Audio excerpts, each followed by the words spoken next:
चालेल ना तुम्हाला व्हिडिओमध्ये टाकलं तर. या मॅडम पण किती काम करतात आहे. आता यांना कशी काय ओरडू मी सांगा.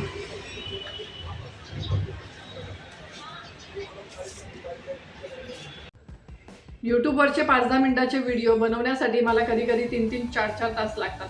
आणि त्याचं खरं कारण मी तुम्हाला आजच्या व्हिडिओमध्ये सांगणार आहे. नमस्कार मंडळी, मी चैताली पालकर आणि स्वागत आहे तुमचं आपल्या यूट्यूब चॅनलवर. तर आजच्या व्हिडिओमध्ये मी तुम्हाला सांगणार आहे की माझ्या मोबाईलचा जो स्टोरेजचा प्रॉब्लेम होता तो मी कसा सॉल्व्ह केला आणि मला व्हिडिओ रेकॉर्ड करणं, शूट करणं, व्हिडिओ बनवण्यासाठी एवढा वेळ का लागतो ते सुद्धा मी आजच्या व्हिडिओमध्ये शेअर करणार आहे. पण सगळ्यात आधी तुम्हाला जर माझे व्हिडिओ बघायला आवडत असतील तर माझ्या व्हिडिओला लाईक करायला अजिबात विसरू नका आणि चॅनलला सबस्क्राईब करायला सुद्धा अजिबात विसरू नका. तर मग आता बघूया मी माझा स्टोरेजचा प्रॉब्लेम कसा सॉल्व्ह केला. 100% सॉल्व्ह नाही झालाय, पण 50 ते 60% सॉल्व्ह झालेला आहे प्रॉब्लेम. तर ते आज मी तुमच्यासोबत शेअर करणार आहे, त्यामुळे व्हिडिओ शेवटपर्यंत नक्की बघा. तर हे असं मध्ये मध्ये चालू असतं, त्याच्यामुळे सुद्धा मला व्हिडिओ बनवण्यासाठी खूप वेळ लागतो. तर चला जाऊया पुढे. Bye bye.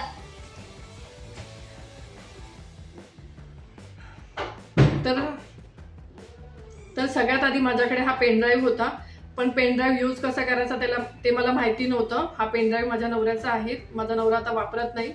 तर त्याच्यामुळे मी हा पेनड्राईव्ह आधी शोधून काढला. मला माहिती होतं पेनड्राईव्ह आहे घरामध्ये, पण कुठे ते माहिती नव्हतं. मग मी शोधून काढला आणि जे मोबाईल एक्सेसरीजचं जे सामान आपल्याला मिळतं म्हणजे असे कॉर्ड आणि मोबाईलचे कवर, त्या दुकानात गेले. त्यांना सांगितलं मला पेनड्राईव्हचं जे कॉर्ड आहे, पेनड्राईव्ह कसं यूज करायचं ते आधी त्यांना विचारलं. मोबाईलला लावून आपण यूज करू शकतो का पेनड्राईव्ह? तर ते हो म्हणाले आणि त्यांनी मला ही कॉर्ड दिली. मला ही कॉर्ड जवळजवळ 80-100 रुपयेपर्यंत मिळाली. ही कॉर्ड मी घेऊन आले आणि फक्त कॉर्ड घेतली नाही, त्यांना सांगितलं की मला वापरायचं माहिती नाही आहे. तर त्यांनी ती प्रोसेस सांगितली, कॉर्ड कसं यूज करायचं मोबाईलला लावून आणि व्हिडिओ पेनड्राईव्हमध्ये कसं ट्रान्सफर करायचं हे तिकडनं मी माहिती घेतली आणि पेनड्राईव्ह यूज करायचं शिकले. तर मग आता मी पेनड्राईव्ह वापरायचं तर शिकले. मग आता मी जे जुने व्हिडिओ आहेत सगळे व्हिडिओ डिलीट नाही करत, काही व्हिडिओचे क्लिप्स पुढच्या व्हिडिओमध्ये मी वापरू शकते असे व्हिडिओ मी पेनड्राईव्हमध्ये ट्रान्सफर करते आता सध्या तरी. आता याचं जेव्हा स्टोरेज फुल होईल त्यावेळेस बहुतेक दुसरं घ्यावं लागेल, कारण आता सध्या तरी हा साधा मोबाईल आहे, 64 GB त्याची रॅम आहे. आणि अजून एक गोष्ट, पेनड्राईव्ह सोबत मी मेमरी कार्डसुद्धा टाकून घेतलं मोबाईलमध्ये. मेमरी कार्ड नव्हतं माझ्या मोबाईलमध्ये, तर ते 2-3 दिवसापूर्वी मी टाकलं होतं. पेनड्राईव्हचं काम तर मी 8 दिवसापूर्वीच केलं होतं आणि SD कार्ड मी 2 दिवसापूर्वी मोबाईलमध्ये टाकलं होतं. पण तो SD कार्ड खराब होता, त्याच्यामुळे तो दिसतच नव्हता मोबाईलमध्ये SD कार्ड इन्सर्ट झालं आहे असं. तर मग मी परत गेले. मला असं झालं होतं मी कधी दुकानात जाते आणि ते SD कार्ड चेंज करून घेते. मग मी काल जाऊन SD कार्ड चेंज करून आले. कालचा व्हिडिओ अपलोड झाला नाही, कारण काही कामांमुळे मला व्हिडिओ एडिटिंगला बसताच आलं नाही. त्यामुळे कालचा व्हिडिओ आणि आता हा व्हिडिओ दोन्ही एकत्र एडिट करून त्यानंतरच अपलोड होईल. त्यामुळे सॉरी, व्हिडिओ जरा उशिरा अपलोड होता ते. पण खरंच आहे, लॉंग व्हिडिओ बनवण्यासाठी आणि एडिटिंगमध्ये खूप वेळ जातो. आणि ते जे मी चॅलेंज घेतलं आहे 30 दिवसांचं, रोज एक व्हिडिओ अपलोड करण्याचं, तर ती खरं तर मला सवय लावण्यासाठी. मला एक तर कॉन्टेंट क्रिएशन खूप आवडतं आणि यूट्यूबवरती मला स्वतःचं असं चॅनल बघून खूप छान वाटते. तर ते चॅनल ग्रो तर करायचंच आहे मला, पण सगळ्यात महत्त्वाचं स्वतःला आधी सवय लावणं यूट्यूबवरती रोज एक लॉंग व्हिडिओ अपलोड करण्याची. तर आता मी भरपूर गप्पा मारल्या आणि तुम्हाला पेनड्राईव्हबद्दल पण सांगितलं आहे. अजून एक गोष्ट सांगितली SD कार्डची, जे SD कार्ड मी मोबाईलमध्ये टाकून घेतलं आहे. आणि अजून एक गोष्ट मी खरेदी केली आहे कॉन्टेंट क्रिएशनसाठी.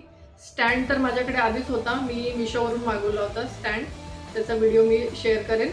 आणि अजून एक गोष्ट घेतली मी, ही लाईट घेतली आहे जी आता मी लावली आहे स्टँडला.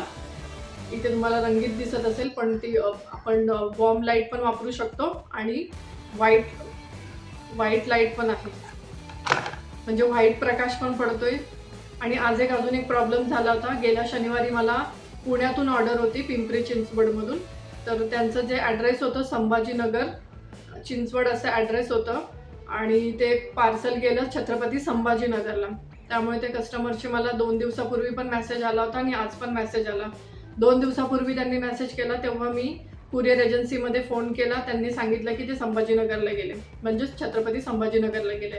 तर तिकडे त्यांनी फोन करून सांगितलं की ते पार्सल पुण्याचं आहे, पुण्याला पाठवा. तर ते पार्सल पुण्यात गेलं आणि पुण्यातून परत संभाजीनगरला गेलं, म्हणजे छत्रपती संभाजीनगरला गेलं. तर असं ते सगळं प्रॉब्लेम झाला. आत्ता मी व्हिडिओ शूट करायला बसली तर त्या कस्टमरचा मेसेज आला की पार्सल अजून पोहोचलं नाही आहे. तर मग मी व्हिडिओ बनवायचा आधी थांबवलं आणि सगळ्यात आधी कुरिअर एजन्सीमध्ये जाऊन आली आणि सगळा प्रॉब्लेम आधी सॉल्व्ह केला. त्यांचं शिपिंग लेबल मी पुन्हा बनवलं कॅनव्हावर आणि त्या एजन्सीमध्ये पाठवलं. छत्रपती संभाजीनगरमध्ये जी एजन्सी आहे त्यांची जी ब्रांच तिकडे आहे त्या एजन्सीमध्ये मी फोन करून त्यांना सांगितलं की मी दुसरं ॲड्रेस लेबल पाठवते, ती प्रिंटआउट काढून तुम्ही त्या बॉक्सवर लावा, म्हणजे ते परत छत्रपती संभाजीनगरमध्ये नाही येणार. त्याच्यामध्ये फक्त पुणे ॲड केलं मी पुढे आणि मग ते आता पुण्यामध्ये गेल्यावर बरोबर कस्टमरपर्यंत पोहोचेल. तर अशा सुद्धा प्रॉब्लेम्स होतात बिझनेसमध्ये. सोपं नाही आहे. ती ऑर्डर आली, पार्सल पॅक केलं आणि पाठवलं. याआधीसुद्धा माझं इगतपुरीच्या कस्टमरचं असं झालं होतं, त्यांचं पार्सल पोहोचायला सुद्धा उशीर झाला होता आणि त्यांचेसुद्धा खूप कॉल्स येत होते. तर कुरिअर एजन्सीवाले तर तिथपर्यंत जात नाही इगतपुरीमध्ये, तर स्पीड पोस्ट करावे लागतात काही पार्सल मला. आणि एकच अशी परमनंट एजन्सी अशी नाही आता मी वापरत, 2-3 वेगवेगळ्या एजन्सीमधून पाठवते, कारण माझा स्मॉल स्केलवर बिझनेस आहे. मी माहिती काढून घेतली.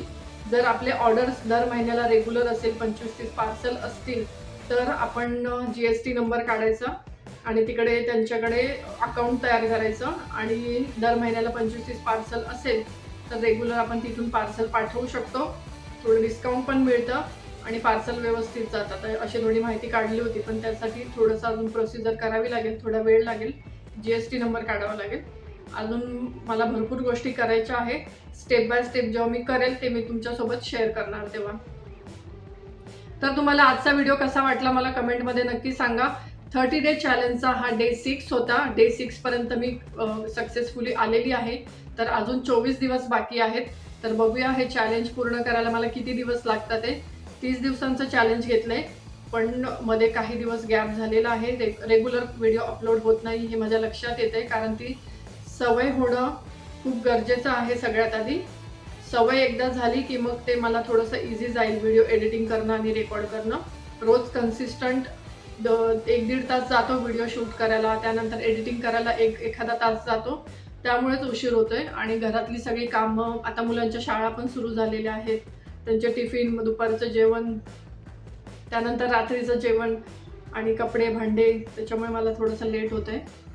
पण चॅलेंज तर मी पूर्ण करेन. तुम्हाला हा व्हिडिओ कसा वाटला मला कमेंटमध्ये नक्की सांगा. व्हिडिओ आवडला असेल तर लाईक करा. पुन्हा भेटूया पुढच्या व्हिडिओमध्ये. तोपर्यंत धन्यवाद.